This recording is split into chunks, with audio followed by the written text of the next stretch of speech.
iniciamos con la introducción y este es el segundo tema de esta serie por obra del Espíritu Santo.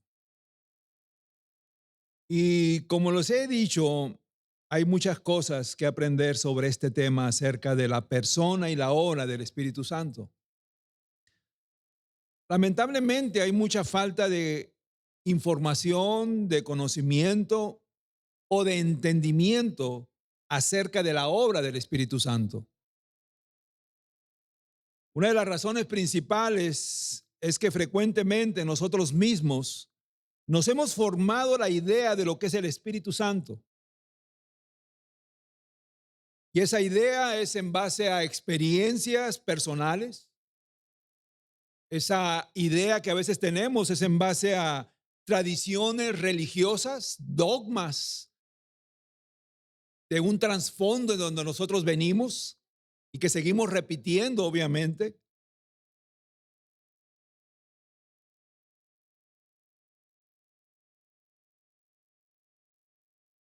Otro es por lo que también alguien nos ha dicho sobre lo que el Espíritu Santo es. En lugar de hacerlo a partir de una enseñanza bíblica, a través de las Escrituras.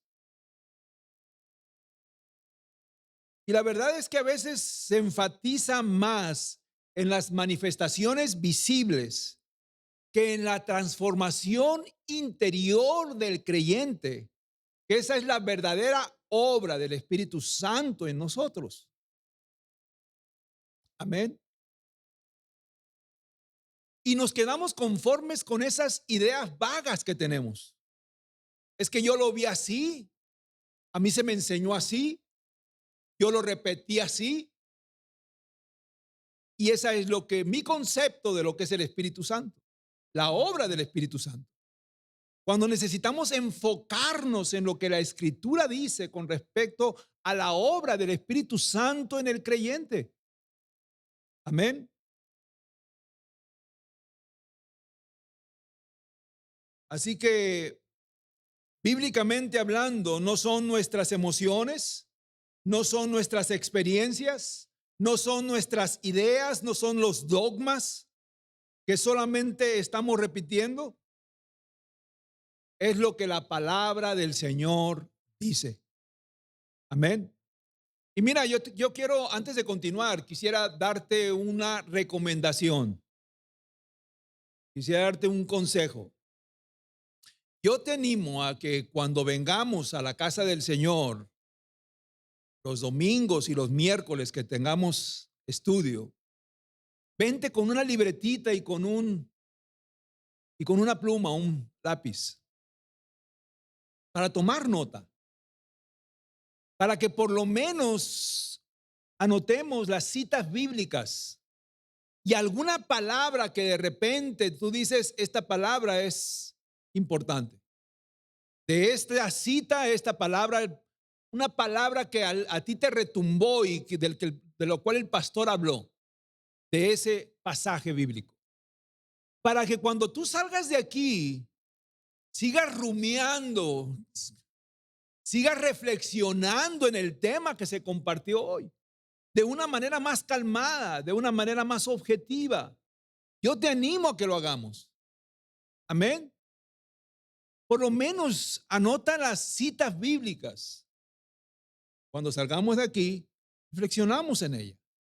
Y déjame decirte que así se te van a quedar plasmados los temas que de alguna manera te van a ayudar a que tu entendimiento se expanda con respecto a la palabra de Dios. Amén. Esto, creas o no, aparte de ser un templo, es una escuela donde venimos a aprender de la palabra de Dios. Tenemos que hacerlo con entendimiento. Sin lugar a duda, la llegada del Espíritu Santo descrita en Hechos 2, la cual se dio lugar en el aposento alto, transformó completamente a la iglesia. Porque no se trató solamente de un evento extraordinario. Todos conocemos ese evento, ¿verdad? Que está descrito en Hechos 2. Sino del cumplimiento de una promesa y el comienzo de una nueva etapa. Ahí nació la iglesia en un nuevo pacto. El Espíritu Santo pasó a morar permanentemente en todos los creyentes. El evangelio comenzó a expandirse a todas las naciones y comenzó la misión mundial de la iglesia de ser testigos en todo lugar al recibir ese poder de lo alto. Sin lugar a duda, una de las obras del Espíritu Santo es la manera en que éste opera en nuestra vida. Ahora el Espíritu Santo mora dentro de nosotros. Y no es un espíritu pasivo. Déjame decirte eso. No es un espíritu pasivo. Es un espíritu de poder. Amén. Así que el Espíritu de Dios que mora dentro de nosotros no es un espíritu que inerte, sino que verdaderamente tiene un propósito, tiene una función, tiene algo que hacer en nuestra vida, que es transformarnos por completo a la imagen de Cristo. Y ahí lo vimos el domingo pasado, comienza una lucha, ¿verdad? El Espíritu Santo quiere moldear nuestra vida a la imagen de Cristo, al carácter de Cristo, pero nuestro viejo yo, nuestra carne, todavía se resiste a eso. Queremos pensar como pensábamos antes, queremos accionar como accionábamos antes, queremos reaccionar como reaccionábamos antes, pero el Espíritu Santo nos redarguye. Take it easy, cálmate, acuérdate que naciste ya de nuevo, eres un nuevo hombre a la imagen de Cristo. Amén. Y el mensaje de este día va a ser enfocado a eso. ¿De qué manera obra el Espíritu Santo en el creyente? Solamente tengo 300 puntos para compartirles el día de hoy, para que puedan llegar a tiempo a ver la final. ¿En qué quedó? No te levantes, Julio, ¿eh? Es mentira. Yo solamente tengo 5 puntos. No te paniques. Una de las obras del Espíritu Santo en la vida del creyente es que el Espíritu Santo es el que convence de pecado. Dice Juan 16:8. Y cuando Él venga, hablando del Espíritu Santo, convencerá al mundo de pecado, de justicia y de juicio. Estas palabras las está diciendo el mismo Jesucristo. Y Él está hablando de la venida del Espíritu Santo después de su ascensión. ¿Recuerdan ustedes que cuando Él se despidió de sus discípulos les dice, les convenga a ustedes que yo me vaya? ¿Por qué? Porque cuando yo me vaya va a venir el Consolador, el Paracletos, en una palabra griega. Y esa palabra griega Paracletos significa otro igual que yo. Eso significa Paracletos. Y Él va a vivir dentro de ustedes. Así que les conviene que yo me vaya. Y eso es lo que les está diciendo Jesús precisamente aquí, recordándoles de que la obra del Espíritu Santo, una vez que Él venga, dice, Él los va a convencer a ustedes de pecado, de justicia y de juicio. Haciéndonos ver que la obra del Espíritu Santo es la de redarguirnos, convencernos de pecado. Él es el que habla a nuestro interior y a nuestro corazón. Convencer implica exponer, demostrar, mostrándonos la gravedad de nuestra condición delante de Dios para llevarnos al arrepentimiento. Es el Espíritu Santo el que revela al ser humano su culpabilidad delante de Dios. El pecado principal de la humanidad y de lo cual el Espíritu Santo siempre nos va a tratar de convencer es nuestro rechazo continuo a Cristo. nuestro rechazo continuo a la obra redentora de Cristo. Muchos pueden reconocer diferentes pecados morales, pero no pueden reconocer que están alejados de Dios y que necesitan un Salvador. A veces aquellas personas que no han nacido de nuevo dicen, si yo soy bueno, si yo no hago mal a nadie, si yo no robo, yo no mato, yo soy bueno. Nos convertimos en muy moralistas, ¿verdad? Esa actitud no nos dirige obviamente a reconocer que necesitamos un Salvador. Y la Biblia dice en Romanos, no hay bueno ni aún uno. El único justo, el único bueno, el único puro, murió hace más de 2000 años en una cruz. Fuera de él, todos nos hemos desviado y todos somos pecadores. Amén. Y todos necesitamos un Salvador. Así que es el Espíritu Santo el que nos abre los ojos para hacernos ver que no somos tan buenos como pensamos, que hemos ofendido a Dios y que necesitamos el perdón de nuestras transgresiones. Es importante aclarar que la obra del Espíritu Santo no es hacernos sentir culpables solamente para meternos en una condición miserable. Amén. Porque sabemos quién es el acusador que nos trata de hacernos ver como miserables, ¿verdad? Decía un predicador, Satanás siempre te va a llamar por tu pecado, ladrón, mentiroso, adúltero, fornicario. Pero el Señor siempre te va a llamar como lo que Él puede hacer contigo si tú te arrepientes.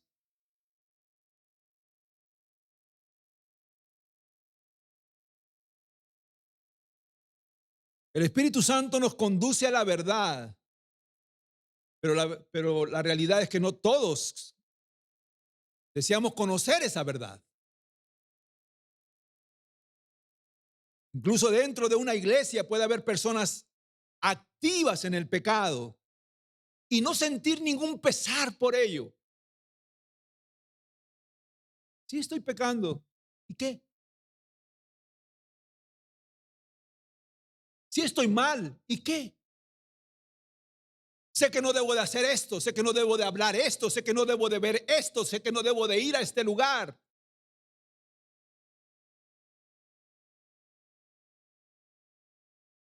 Porque no son convencidos de su pecado.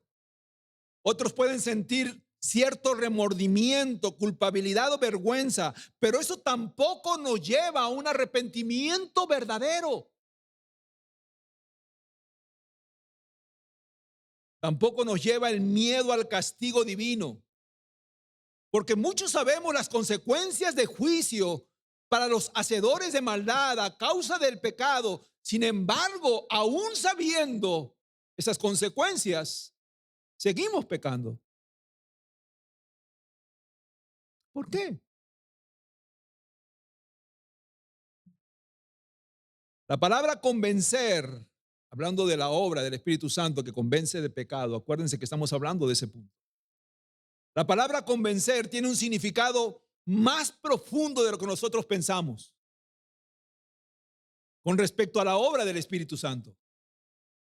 Esta viene de la palabra griega elenco, que significa tener certeza y seguridad de la verdad, poner en evidencia, exponer y revelar un error o pecado. En otras palabras, el Espíritu Santo actúa como un fiscal en medio de una corte para decirle al acusado, eres culpable. Eres culpable. Porque a veces nosotros buscamos excusas, ¿verdad? Sí pequé, pero poquito. Sí hice esta maldad, pero no fue con mucha intención, con poca intención. Buscamos excusas para justificar a veces algo que nosotros sabemos que delante de Dios simplemente está mal y es una transgresión a su palabra, a lo que Él nos manda, a lo que Él nos dirija. Y el Espíritu Santo nos convence, exhibe nuestro pecado, exhibe nuestra condición, pone en descubierto nuestro corazón delante de Dios, delante del juez justo que está en ese tribunal. Si es culpable, si es culpable. Esa es la obra del Espíritu Santo. Exhibir nuestra condición real delante de Dios. Convencernos de que nosotros verdaderamente estamos mal delante de un Dios santo y justo. Amén.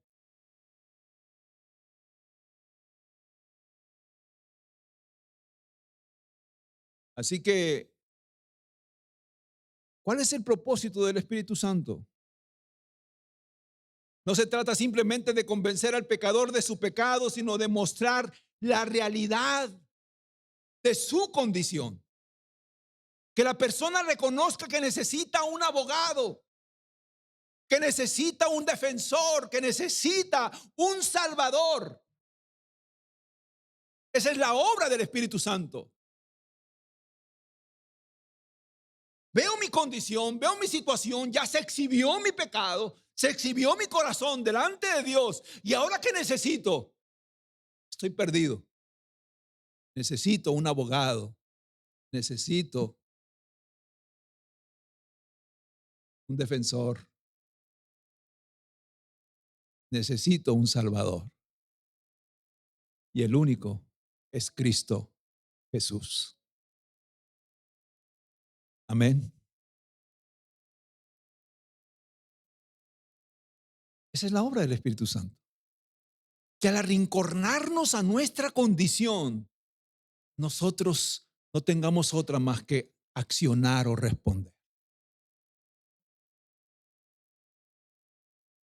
Apaga tu celular, por favor, completamente, para que no te distraigas. A menos que estés tomando notas, pero si no, apaga tu celular. Y cuando esa maldad es exhibida, es cuando comenzamos a aborrecer aquello que nos ha causado tanto pesar, porque ¿qué es lo que causa el pecado? Sinceramente, las personas que han cometido adulterio dicen solamente fue una satisfacción de 20 minutos, pero que destruyó una relación de 20 años.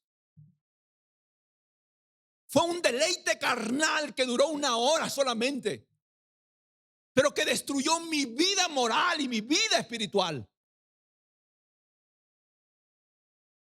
Entonces el pecado realmente lo que único que hace es que nos destruye. Delante de Dios nos destruye. Y cuando la persona entiende eso, comienza a aborrecer aquello que le ha causado tanto pesar, aquello que lo ha apartado delante de Dios. Y es ahí cuando un genuino arrepentimiento viene a nuestro corazón. No viene remordimiento, porque lo dijimos hace un momento, el remordimiento no salva. La culpa tampoco salva. Es un genuino arrepentimiento de nuestro pecado el que verdaderamente nos acerca a Cristo. ¿Ya apagaste tu celular? Si no, le voy a decir a la persona a tu lado que te lo quite y que me lo traiga aquí, por favor. Es el Espíritu Santo obrando, trayendo al pecador a Cristo, para que la gracia de Cristo sea derramada sobre nosotros. Porque iglesia, sinceramente, humanamente nosotros no podemos salir de una condición de pecado.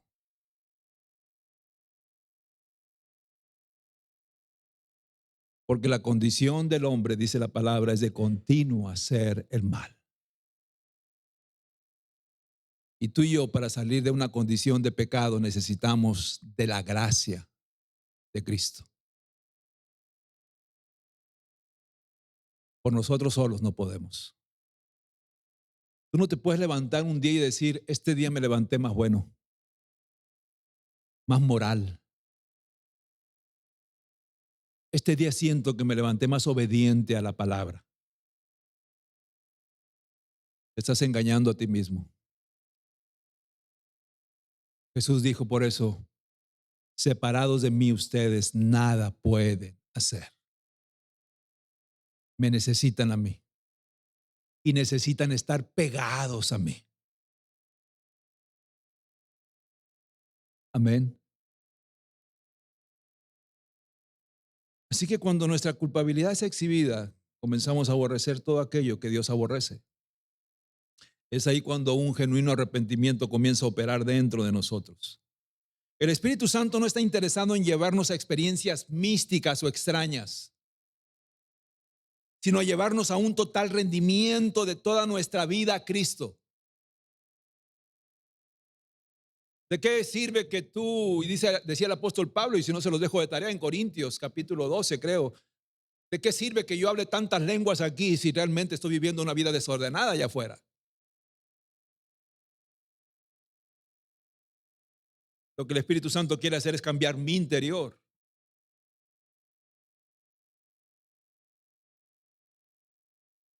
Mi vida delante del Señor. Renovar mi mente. Quitarme un corazón de piedra y darme un corazón de carne.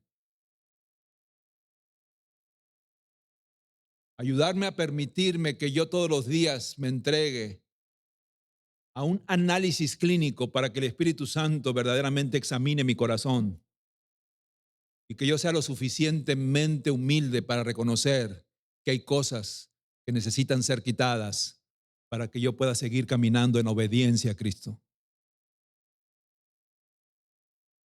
Porque a veces es nuestra principal piedra, nuestro orgullo, nuestro ego, nuestra soberbia.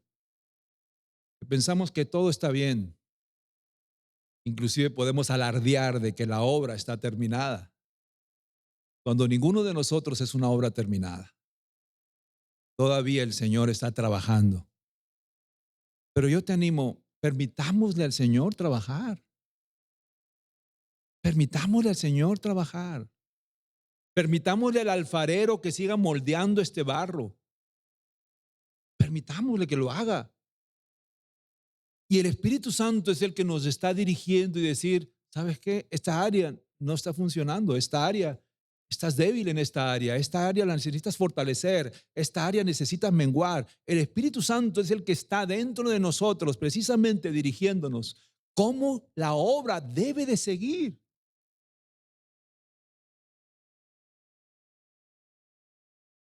Y la fórmula para ello es la palabra de Dios y la revelación del Espíritu Santo con respecto a su palabra. Es el Evangelio el que nos confronta con nuestra condición de pecado y el Espíritu Santo el que nos convence de eso. Es por lo que no podemos suavizar esta fórmula. La gangrena del pecado no se quita con paracetamol,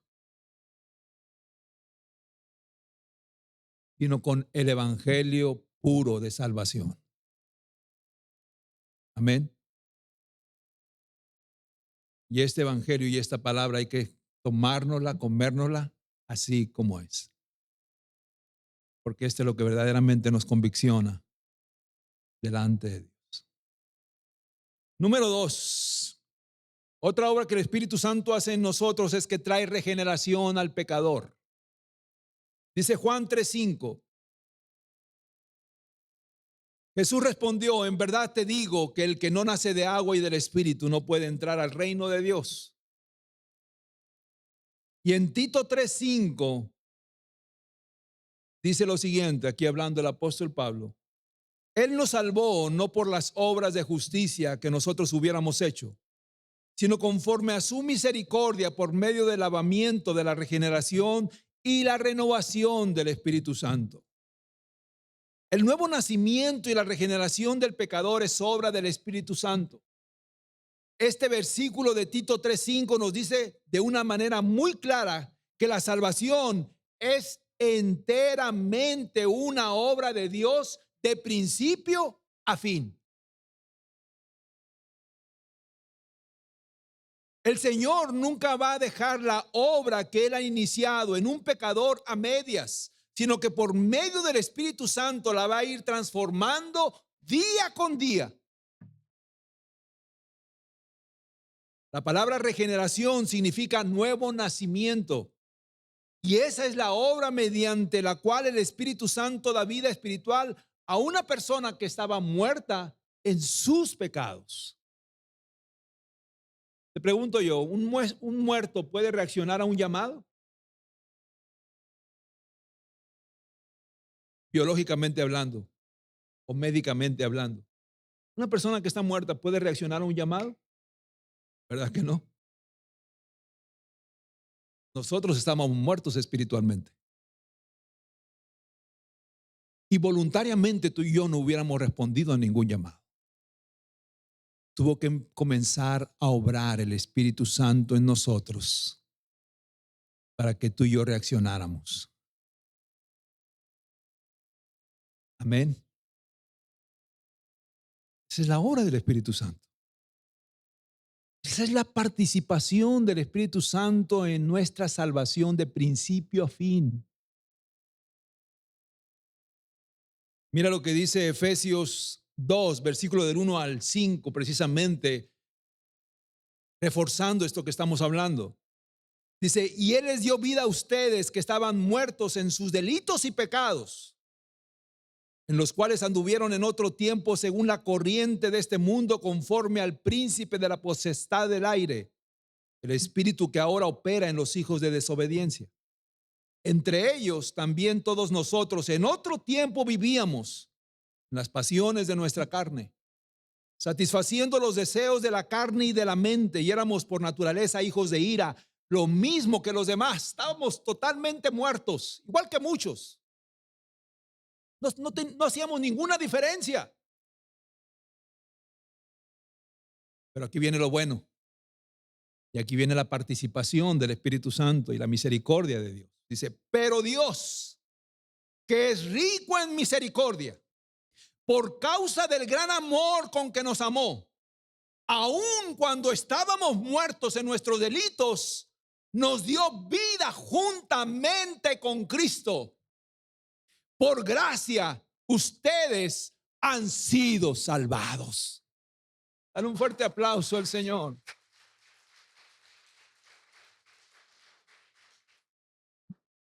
No es porque tú participaste en algo. No es porque tú dijiste, ay, tuve un momento de un despertar. No, fue por la gracia de Dios, por la misericordia de Dios, por el amor de Dios. Que aún tú y yo estando muertos, igual que los demás, en nuestros delitos y pecados, Él nos dio vida.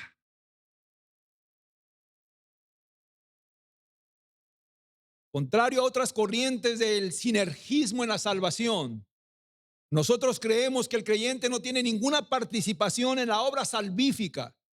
La salvación viene de Dios, así dice su palabra.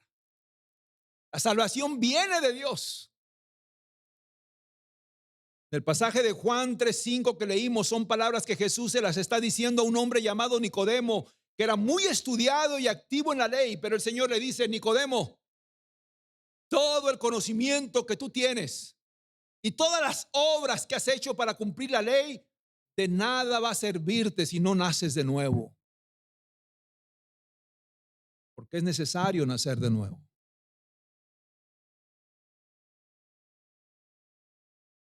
Y al oír esto, Nicodemo se sorprende porque él creía que al cumplir la ley sería salvo.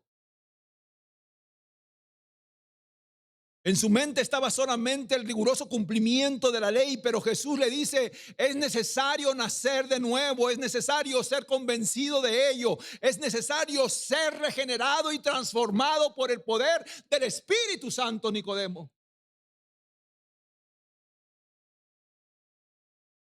Porque solamente eso lo puede hacer el Espíritu Santo. Desafortunadamente, como lo decíamos al principio, a veces la iglesia ha caído en reducir la obra del Espíritu Santo solamente a manifestaciones y emociones. Voy a la iglesia para que me hable el Espíritu Santo. Cuando el Espíritu Santo te habla todos los días, porque el Espíritu Santo mora en ti. El Espíritu Santo te habla en tu casa, en el trabajo, en el carro, en todo lugar. La diferencia lo va a hacer si nosotros verdaderamente tenemos una comunión y una comunicación con el Espíritu Santo. Decía un predicador que el Espíritu Santo es la persona menos tomada en cuenta de la Trinidad. Nos dirigimos mucho al Padre, a Dios Padre. Nos dirigimos mucho a Dios Hijo. Pero a veces tenemos muy rezagado a Dios Espíritu Santo. Y el Espíritu Santo es el que nos acompaña siempre, todos los días. Y a veces inconscientemente contristamos el Espíritu de Dios.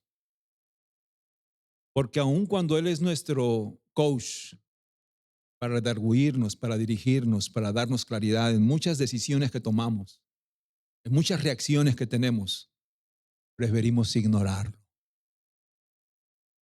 Déjame a mí. Yo sé cómo solucionar esto a mi manera. Déjame a mí. Yo sé tomar la mejor decisión. Cuando no es así.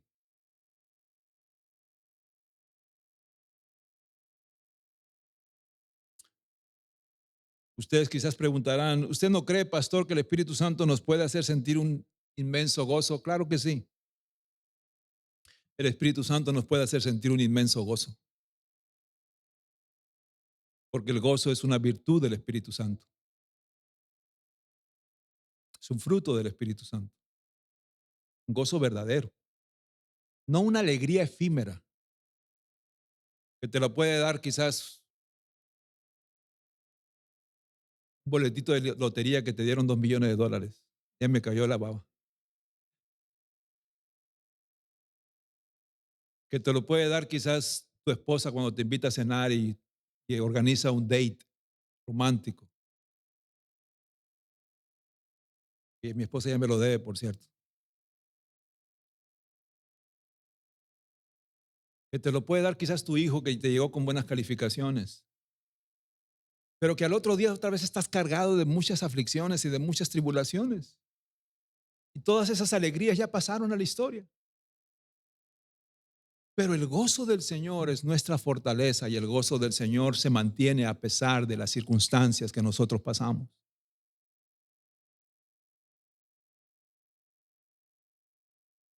Pastor, ¿usted no cree que el Espíritu Santo nos va a llevar a llorar de repente El Espíritu Santo nos redarguye tanto y nos expone tanto a nuestra situación y nuestra condición delante de Dios, que a veces lo único que nos queda es rendirnos delante del Señor y llorar. Llorar.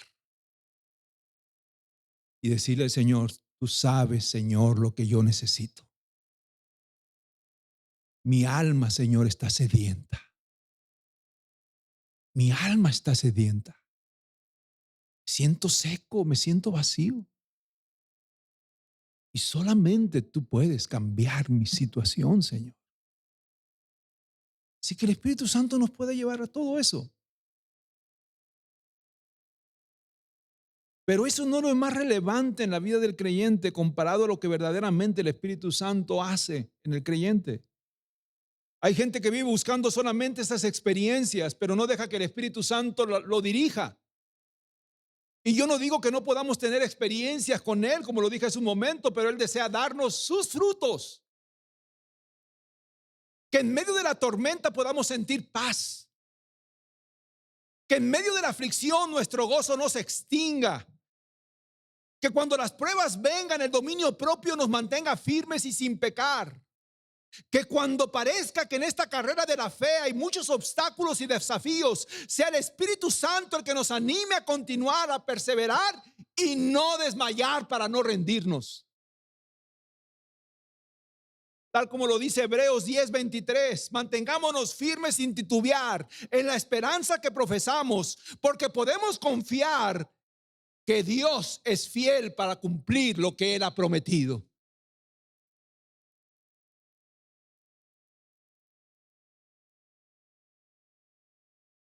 Otra cosa que el Espíritu Santo también hace en la obra, en la vida del creyente es que Él nos sella como propiedad de Dios. Dice Efesios 1:13. En Él también ustedes, después de escuchar el mensaje de la verdad, ¿después de qué? No de andar escuchando fábulas por otros lados, o andar escuchando motivadores por otros lados. Ay, es que yo me convertí cuando escuché a César Lozano. Ay, es que yo me convertí cuando escuché a Daniel, ¿qué? A ese. Te vas a convertir cuando verdaderamente permitas que el Evangelio de verdad haga lo que debe de hacer en tu corazón. Que te confronte con tu situación y tu condición. Esta es la única fórmula que verdaderamente trae salvación. No hay otra fórmula. No hay otra fórmula. Así que dice esta palabra en Efesios. Después de escuchar el mensaje de la verdad, del evangelio de su salvación y habiendo creído en él. Porque no solamente se trata de escuchar el evangelio, sino de creer que este evangelio salva. Que este evangelio es verdad. En ese momento, dice, fueron sellados en él con el Espíritu Santo de la promesa. Mira, a veces nosotros humanamente no podemos percibir lo que el Señor está haciendo en el interior de una persona.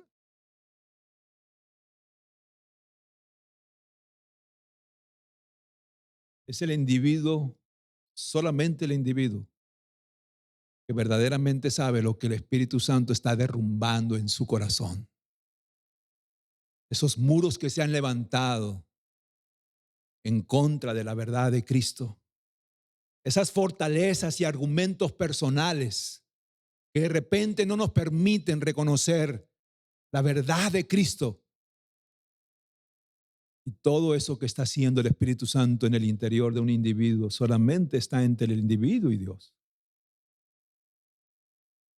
A veces nosotros no podemos percibir por fuera lo que está sucediendo.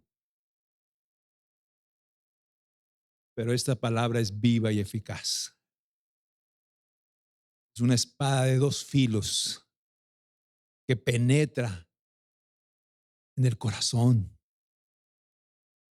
que discierne todo, hasta la coyuntura de nuestros huesos, dice la Escritura. Es viva y eficaz. Y cuando tú verdaderamente la escuchas y crees en ella, hay algo que está sucediendo. El problema es que muchas veces la gente escucha esto con escepticismo y ahí está levantando un muro.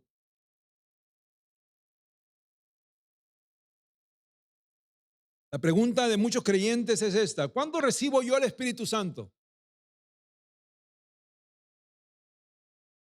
En la antigüedad o dentro de nuestro trasfondo, se puede decir, nos decían, cuando tú hables en lenguas quiere decir que recibiste el Espíritu Santo. A veces son dogmas que traemos nosotros, ¿verdad? Cuando tú hables en lenguas quiere decir que recibiste el Espíritu Santo. Cuando tú comiences a temblar quiere decir que recibiste el Espíritu Santo.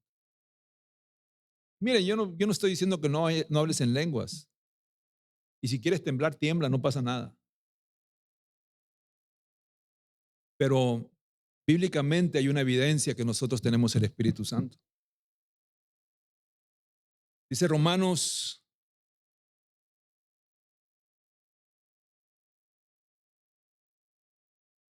10:9, que si confiesas con tu boca a Jesús por Señor y crees en tu corazón que Dios lo resucitó de entre los muertos, serás salvo.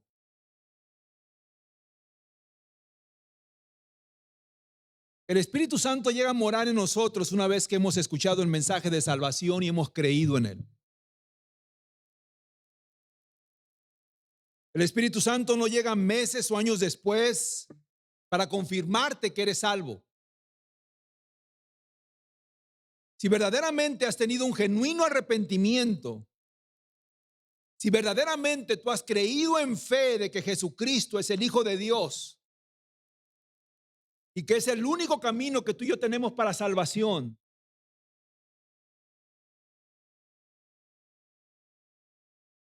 en ese momento eres ya propiedad e hijo de Dios.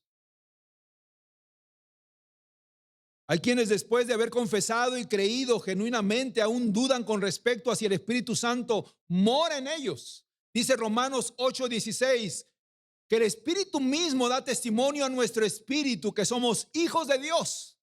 Nos confirma el Espíritu Santo de que somos hijos de Dios. Si ha habido un nuevo nacimiento, debemos de tener la seguridad de que hemos sido adoptados.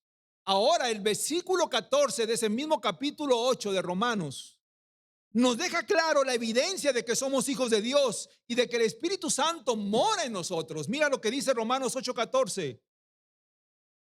Porque todos los que son guiados por el Espíritu de Dios, ¿qué dice? Los tales son hijos de Dios. Y aquí la pregunta es, entonces quiere decir que los que no son guiados por el Espíritu de Dios no son hijos de Dios. Pues tú respóndete solo. Si la Biblia nos está diciendo esto, la otra respuesta es obvia. ¿Y cómo damos esa evidencia de ser guiados por el Espíritu Santo? ¿Cómo damos evidencia de que verdaderamente somos hijos de Dios? Porque estamos convencidos de que el Evangelio es la verdad. Hemos sido convencidos por el Espíritu Santo. Hemos creído en esta verdad. Porque comenzamos a ver en nosotros un amor por Dios que antes no teníamos. Por las verdades de Dios. Y un deseo de obedecerle que antes tampoco no teníamos. Éramos rebeldes. Desobedientes. Porque el Espíritu Santo nos lleva a rendirnos a Cristo, a reconocerlo como nuestro único Salvador. Y ahora como sus hijos, nosotros sentimos paz y confianza. Una paz que antes no teníamos cuando estábamos muertos en nuestros delitos y pecados. Porque nosotros teníamos una carga de condenación, éramos culpables. Amén. Teníamos un costalote aquí. Pero ahora, porque el Hijo nos ha libertado de esa carga, somos verdaderamente libres. Y así lo dice la palabra. Que si el Hijo nos libertare, tú y yo, seremos verdaderamente libres. Ya no hay condenación que nos persiga. Y el Espíritu Santo nos confirma eso. Porque ya no sentimos esa carga del pecado, de la condenación que antes teníamos. Sentimos paz.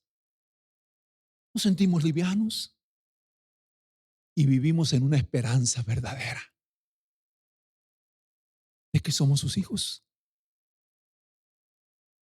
Amén. Somos sus hijos. Y Él es nuestro Padre. Y Él tiene cuidado de nosotros. Y nadie te puede dar esa esperanza más que solamente el Espíritu Santo. Mira, yo no sé si tú tienes hijos de 2, 3 años, pero ¿cómo duermen los hijos de 2 o 3 años? Como que no le debieran nada a nadie, ¿verdad? Mi padre me cuida, mi padre me da de comer, mi padre me tiene este techo, mi padre me ayuda, mi padre está al pendiente de mí, mi padre me da el sustento. Duermen así, duermen confiados. Así tú y yo debemos de sentirnos, porque tenemos un Padre que nos cobija en todo. Y esa certeza solamente te la da el Espíritu Santo. Nos da paz, nos da paz.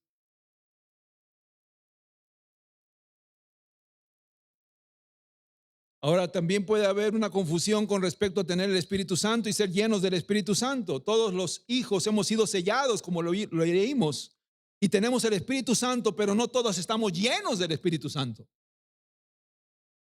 Una cosa muy diferente. En Hechos 6 se nos habla de que cuando habían aumentado las necesidades en la iglesia primitiva, se convocó para escoger hombres como diáconos para servir en el trabajo, porque el trabajo era mucho. Y hubo ciertas características, ciertos requisitos que pidieron precisamente para que hombres pudieran tener esas posiciones.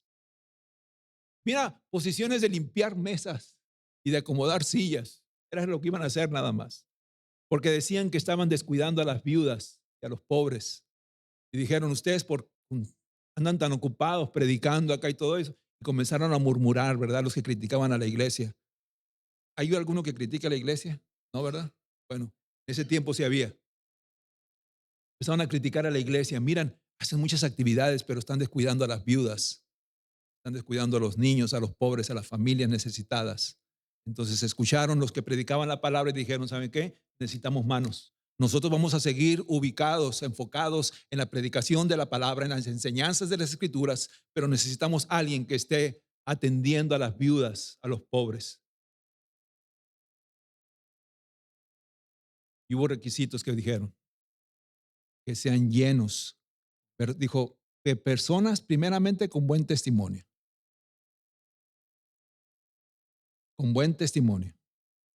que sean llenos del Espíritu Santo y de sabiduría.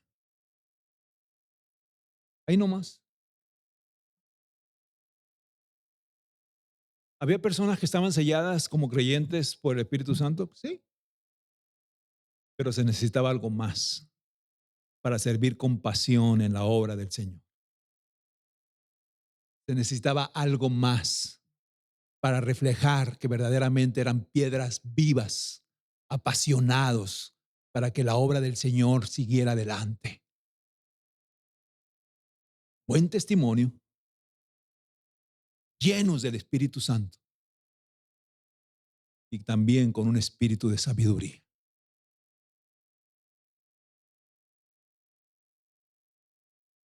Hoy quizás deberíamos de poner esos requisitos para servir. Creo yo que una iglesia necesita verdaderamente hombres firmes, mujeres firmes, que no se achicopalen ante nada, no se frenen ante nada y que sepan también cómo responder ante cualquier fricción que venga, con sabiduría, con entendimiento y con la guianza del Espíritu Santo.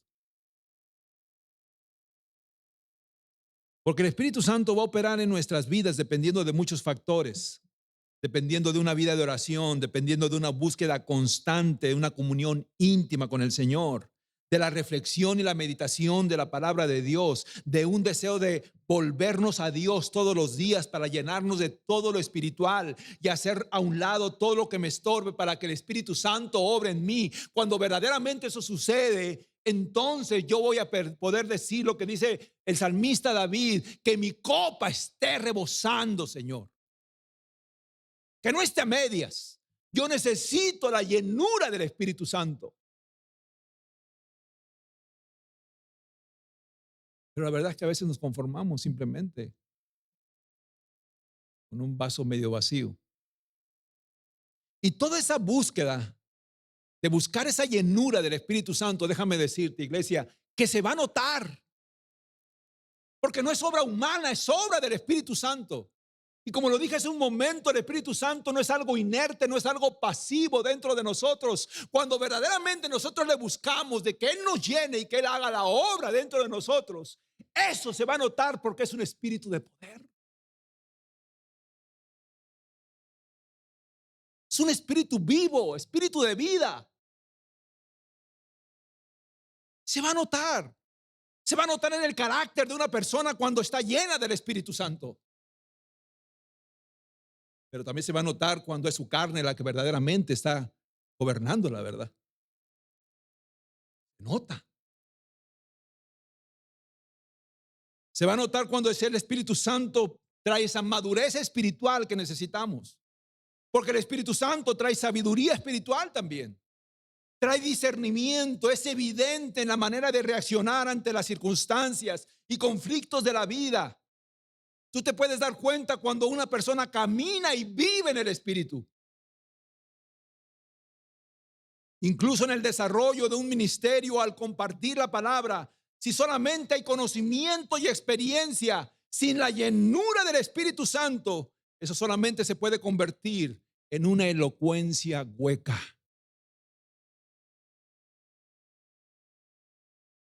Porque es el Espíritu Santo lo que verdaderamente nos capacita para que nosotros cumplamos el propósito de Dios, que es primeramente edificar la iglesia, darle gloria, honra a Él.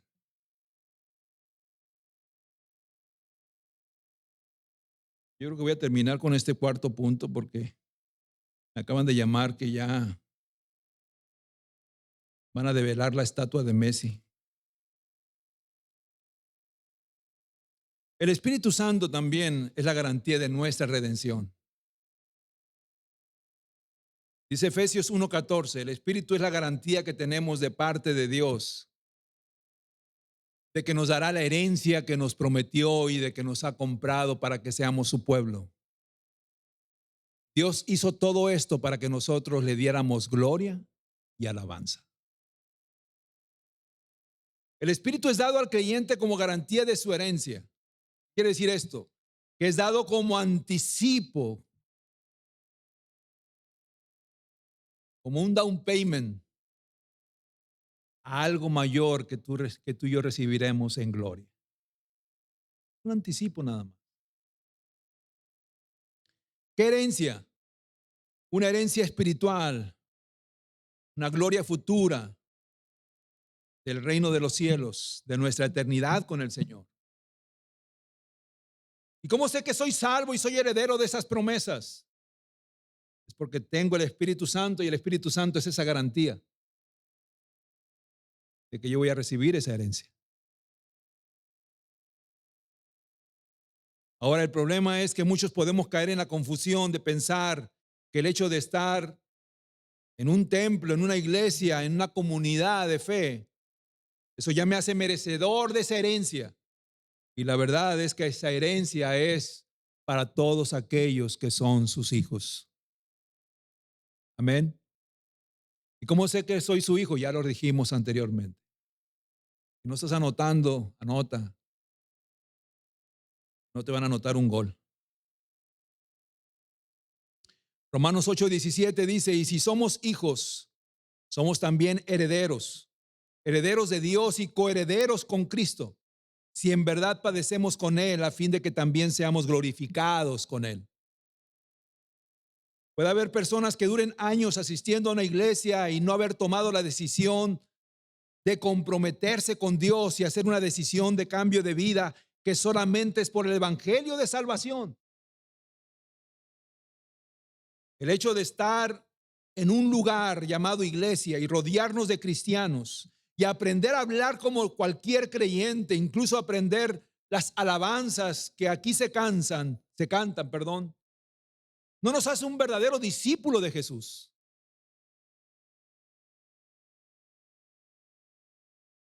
¿Recuerdan ustedes que Jesús tuvo un discípulo llamado Judas?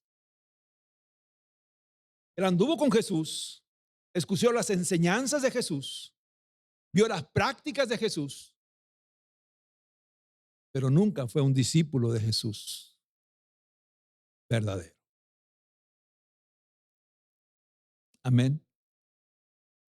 Y lo mismo puede suceder para aquel que no rinda verdaderamente su vida a Cristo y al gobierno del Espíritu Santo. Mantenemos toda una sinergia, una práctica que pareciera que somos. Hablamos igual, cantamos igual, venimos a la iglesia igual. Pero la pregunta es, ¿dónde está tu corazón? Hazte esa pregunta. ¿Dónde está mi corazón? ¿Mi corazón está rendido a Cristo? ¿Es Cristo verdaderamente mi Señor y mi Salvador? Lo que Él diga para mí es la verdad. ¿Estoy dispuesto yo a cargar mi cruz cada día y seguirle sin reservas?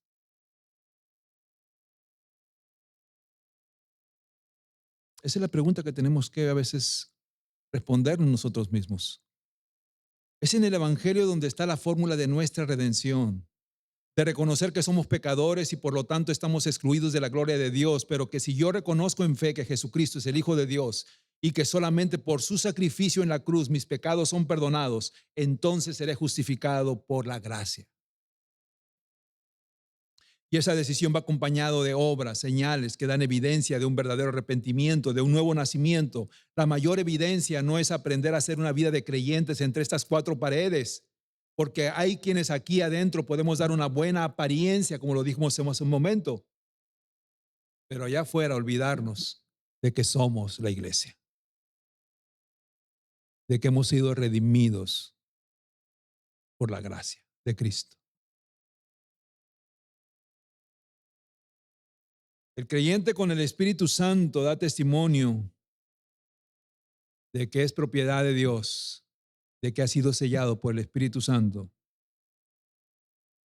y brilla con la luz de Cristo donde quiera que Él esté. Brilla donde quiera que Él esté. Y con esto termino. Me quedaban todavía como 7 puntos, pero los voy a dejar salir temprano. Espero que se vayan a ver el fútbol, ¿eh? Porque si se van a salir temprano para ir a ver la Rosa de Guadalupe, pues no.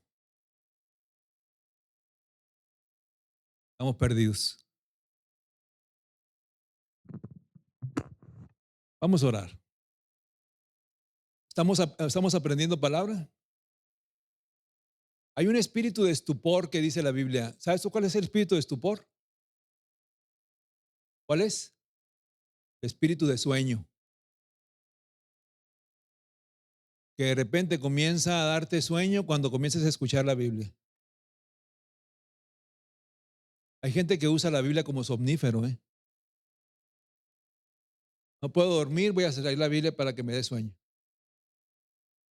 Cuando debemos de estar chispas cuando leemos la Biblia, ¿eh?